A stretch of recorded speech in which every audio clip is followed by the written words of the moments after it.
मिरजेतील किल्लाबाग येथील भिंत कोसळून एकाचा मृत्यू झाल्याप्रकरणी दोषींवर गुन्हा दाखल करावा. कामगार नेते डॉक्टर महेश कुमार कांबळे. मिरज येथील किल्ला भागात सुरू असलेल्या खुशी वन अपार्टमेंटच्या बांधकामाच्या ठिकाणी 26 ऑगस्ट 2025 रोजी दुर्घटना घडली होती.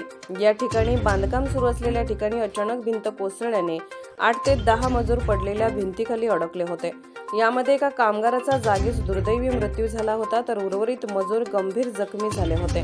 या दुर्घटनेनंतर 5 दिवस उलटूनही संबंधित ठेकेदार किंवा बांधकाम मालकाविरोधात मिरज शहर पोलीस ठाण्यात गुन्हा दाखल करण्यात आलेला नाही.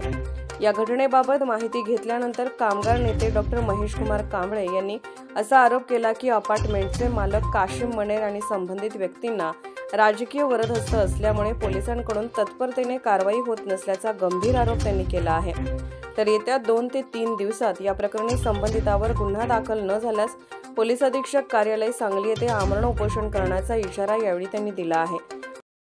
मिरजेतील किल्लाबाग येथील गॅलेक्सी अपार्टमेंटजवळ 26/8/2025 रोजी गेल्या मंगळवारी एक दुर्घटना घडली होती.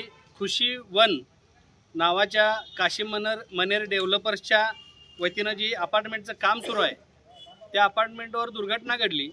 त्या दुर्घटनेमध्ये एक कामगार मयत झाला आणि 6 ते 7 कामगार हे मोठ्या प्रमाणात जखमी झालेले आहेत. पण दुर्दैवाची बाब म्हणजे की गेल्या मंगळवारच्या 26/8 पासून आज तारीख आहे 1/9, म्हणजे गेले 6 ते 7 दिवस झालं अजून आपल्या पोलीस स्टेशनमध्ये या खुशी वन प्रकल्पाचे मालक काशिम मनेर किंवा संबंधित कॉन्ट्रॅक्टर, स्टील डिझायनर, इंजिनियर या कुणावरही गुन्हा दाखल करण्यात आलेला नाही. मी आज माहिती घ्यायला आलो असता मला योग्य ती माहितीही मिळालेली नाही. विषय असा आहे की एखाद्या अपार्टमेंटच्या बांधकामावर जर मूळ जमिनीपासून 30-40 फूट खाली तुम्ही खोदकाम केलं असेल, मुरुम काढला असेल, तर त्यावेळेला तळातून जे तळघराचं बांधकाम करायचं असतं ते करत असताना मूळतः तुमचा स्टील डिझायनर जो असतो तो फार चांगला उच्च दर्जाचा लागतो. कारण जमिनीपासून 30-40 फूट खाली तुम्ही बांधकाम करणार असताय. ते बांधकाम करत असताना जमिनीच्या तळापासून 4-4 फुटाच्या रिटेनिंग वॉल तुम्हाला बांधावं लागतात. रिटेनिंग वॉल म्हणजे 4 फुटाचे हे प्लायवूड मारून त्यामध्ये कॉन्क्रीट टाकून मग ती 4-4 फुटाची चारी बाजूनं भिंत उभी करणं गरजेचं असते. पण या खुशी वनचे कॉन्ट्रॅक्टर किंवा मालक काशिम मनेर यांनी पैसे वाचवण्यासाठी या 4-4 फुटाचं बांधकाम रिटेनिंग वॉलचं न करता 8-10 फुटाचे प्लायवूड मारून, प्लायवूड एका ठिकाणी मारलेलं दिसलं पण दुसऱ्या ठिकाणी सिमेंटचे जे हॅलो ब्लॉक आहेत त्या ब्लॉकच्या विटांनी बांधकाम केलेलं दिसलं आणि त्या विटाच्या आतल्या बाजूस मुरुम टाकत होते. तो मुरुम टाकलेला विटासहित त्या कामगारांच्या अंगावर ढासळलेला आहे. म्हणजे त्या कामगाराचा जो मृत्यू झाला तो मालकाच्या, संबंधित कॉन्ट्रॅक्टर, स्टील डिझायनर, इंजिनियर या सर्वांच्या निष्काळजीपणानं झालेला आहे. पण दुर्दैवाची बाब अशी की या खुशी वन प्रकल्पाच्या मालकाला काशिम मनेर यांना या गोष्टीशी कुठलंही देणं घेणं नाही. मला वाटलं होतं की बाबा त्या महिताच्या कुटुंबाला कुठली तर आर्थिक मदत दिली जाईल, जे जखमी आहेत त्यांना काहीतरी मदत केली जाईल. पण त्यांना सिव्हिल हॉस्पिटलमधनं दुसऱ्या दवाखान्यात शिफ्ट केलेलं समजलं. पण मला सांगायचं तात्पर्य इतकंच आहे की पोलीस प्रशासन इतका वेळ कशासाठी घालवते.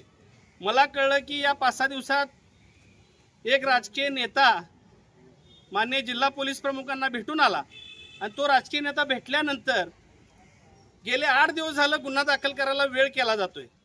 म्हणजे पोलीस प्रशासन हे सत्ताधारी आमदार किंवा कुठल्या राजकीय नेत्याच्या दबावाखाली आहे का, ह्या प्रकरणाची चौकशी करणं गरजेचं आहे. मी स्पष्टपणे सांगतो की खुशी वन या प्रकल्पाच्या मालकाचे काशिम मनेरचे मोठमोठ्या राजकीय नेत्यांशी लागेबांधे आहेत. तो सगळ्यांचा फायनान्सर आहे, वेगवेगळ्या शैक्षणिक संस्थांमध्ये सुद्धा फायनान्सर आहे. म्हणून याला वाचवण्याचा पुरेपूर प्रयत्न केला जातोय. पण ह्या ज्या दुर्घटनेमध्ये जी व्यक्ती मयत झाली आणि जे लोक जखमी झाले यांना कोणत्याही परिस्थितीत नुकसान भरपाई मिळवून दिल्याशिवाय मी गप्प बसणार नाही. मी कामगार आयुक्त मुजावर साहेबांना सुद्धा निवेदन दिलेलं आहे. एक म्हणता 2 वेळा निवेदन दिलेलं आहे. येणाऱ्या 2 दिवसामध्ये मंगळवार बुधवारपर्यंत या कामावर स्थगितीचे आदेश सुद्धा येण्याची शक्यता दाट आहे. हे काम बंद होणार आहे.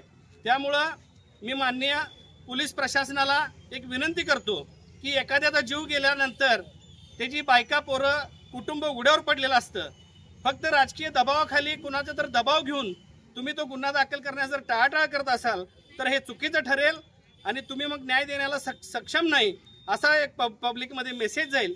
त्यामुळं येणाऱ्या 2 ते 3 दिवसाची वाट बघणार आहे की काशिम मनेर, संबंधित कॉन्ट्रॅक्टर आणि जे काही इंजिनियर ह्या सगळ्यांच्यावर जर सदोष मनुष्यवधाचा गुन्हा जर दाखल झाला नाही तर माननीय जिल्हा पोलीस प्रमुखांच्या विश्रामबागच्या कार्यालयासमोर आमरण उपोषणाला बसल्याशिवाय मी राहणार नाही असा जाहीर इशारा देतो.